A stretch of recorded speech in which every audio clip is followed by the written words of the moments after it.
జమ్ము ఏది అయినా ట్రై చెయ్యి ఆచి చికెన్ మసాలా. ఆచి చికెన్ మసాలా.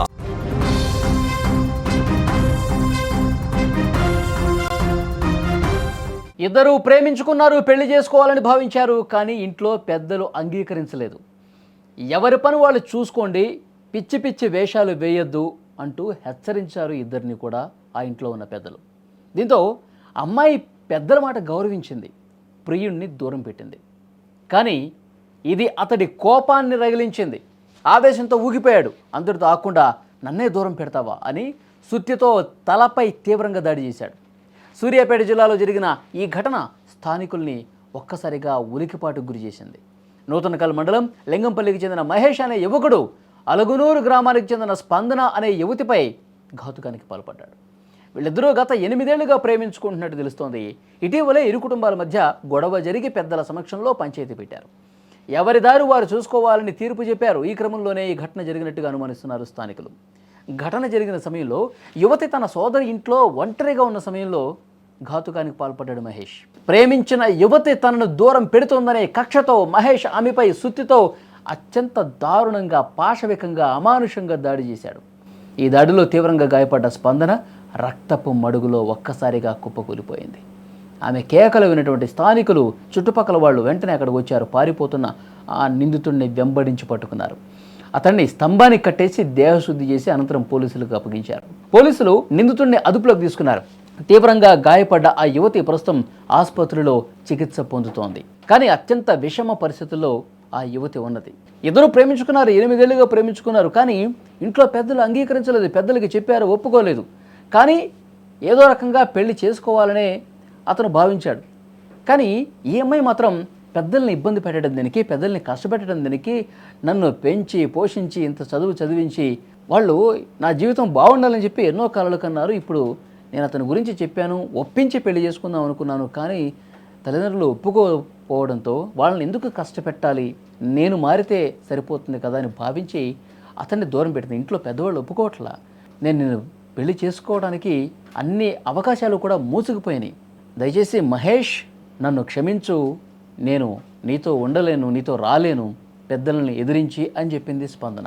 కోపం తట్టుకోలేకపోయాడు. నన్నే దూరం పెడతావా, 8 సంవత్సరాల పాటు నీ వెనకాల కుక్కలా తిరిగాను, మనం ఎట్లాగైనా సరే కలిసి ఉండాలి అని చెప్పి భావించుకున్నాం, ఎన్నో ఊసలు మాట్లాడుకున్నాం, బాసలు చేసుకున్నాం, ఇప్పుడు ఒక్కసారిగా కాదు అంటే ఎట్లా అని గొడవ పడతానే ఉన్నాడు. ఇక ఎంతకు తను వినకపోవటంతో ఆమె తన సోదరి ఇంట్లో ఉండగా, ఒంటరిగా ఉండగా వెంట తెచ్చుకున్నటువంటి ఒక సుత్తితో మహేష్ సైకోలా మారిపోయాడు. సైకో మహేష్ ఏం చేశాడు, స్పందన తల మీద సుత్తితో కొట్టి ఇక ఆమె రక్తపు మోడులో రక్తం కారుతూ ఒక్కసారిగా కిందకి కూలబడిపోయింది, పెద్దగా కేకలు వేస్తూ. చుట్టుపక్కల ఉన్న వాళ్ళందరూ కూడా వచ్చి ఒక్కసారిగా షాక్ అయిపోయారు. ఏం జరుగుతుందో తెలుసుకుని వెళ్ళిపోయి అతడు అక్కడి నుంచి పారిపోయే ప్రయత్నం చేస్తుండగా వెంబడించి అతన్ని పట్టుకొని స్తంభాన్ని కట్టి, స్క్రీన్ మీద చూస్తున్నారు మీరు, అతను ఏ విధంగా స్తంభానికి కట్టేశారు మీరు చాలా స్పష్టంగా చూడొచ్చు. ఒక పక్క రక్తపు మడుగులో పడిపోయినటువంటి స్పందనను వెంటనే ఒక అంబులెన్స్ని పిలిపించి ఆ అమ్మాయిని ఆసుపత్రికి తీసుకెళ్లి చికిత్స అందిస్తున్నారు. మరొక వైపు వీడిని ఆ స్తంభానికి కట్టేసి పోలీసులకు సమాచారం ఇచ్చారు. సో చాలా బాధాకరమైన విషయం. పెద్దల్ని ఒప్పించి పెళ్లి చేసుకోవాలి, పెద్దలు ఒప్పుకోకపోతే ఇంకేదైనా మార్గం ఉందేమో చూడాలి. కానీ ఈ విధంగా చట్టాన్ని చేతిలోకి తీసుకొని క్రూరంగా రాక్షస మనసుతో ఇట్లా క్రిమినల్గా మారిపోయి, సైకోల్లాగా మారిపోయి ఈ విధంగా చేయటం ఎంతవరకు కరెక్ట్? సో అమ్మాయి ఇప్పుడు చావు బతుకుల మధ్య ఉంది. అంటే నాకు దక్కనిది ఇంకెవరికి దక్కకూడదు అన్న ఒక క్రిమినల్ ఆలోచనతో ఈ మహేష్ అనే సైకోగాడు బిహేవ్ చేసినటువంటి పరిస్థితి ఉంది. సో డెఫినెట్గా చాలా బాధాకరమైన విషయం. 2 కుటుంబాల్లో ఉన్నటువంటి పెద్దలు ఇప్పుడు బాధపడుతూ ఉన్నారు, ఇప్పుడు వాళ్ళు రోధిస్తూ ఉన్నారు.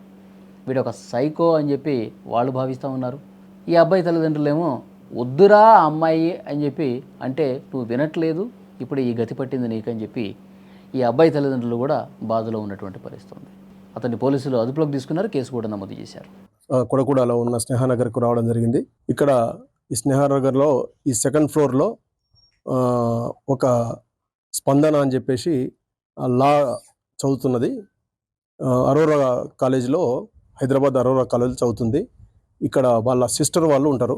అయితే ఈ సిస్టర్ వాళ్ళ ఇంటికి ఒక 2 డేస్ కింద రావడం జరిగింది. అయితే వాళ్ళ సిస్టర్ వాళ్ళు బయటికి వెళ్ళారు, ఆమె ఒకతే ఉన్నది, ఇక్కడ చదువుకుంటుంది. ఆ క్రమంలో మహేష్ అని చెప్పేసి ఆమెకు పరిచయం ఉన్న వ్యక్తి, వాళ్ళకు దూర బంధువు, లింగంపల్లి వాసి. అతను 8 ఇయర్స్ నుంచి ఇద్దరు కూడా లివింగ్లో ఉన్నారు. మాట్లాడే క్రమంలో ఆ హీటెడ్ ఆర్గ్యుమెంట్లో అతను ఆమెను ఒక సుత్తెతోటి బలంగా తల మీద కొట్టడం జరిగింది.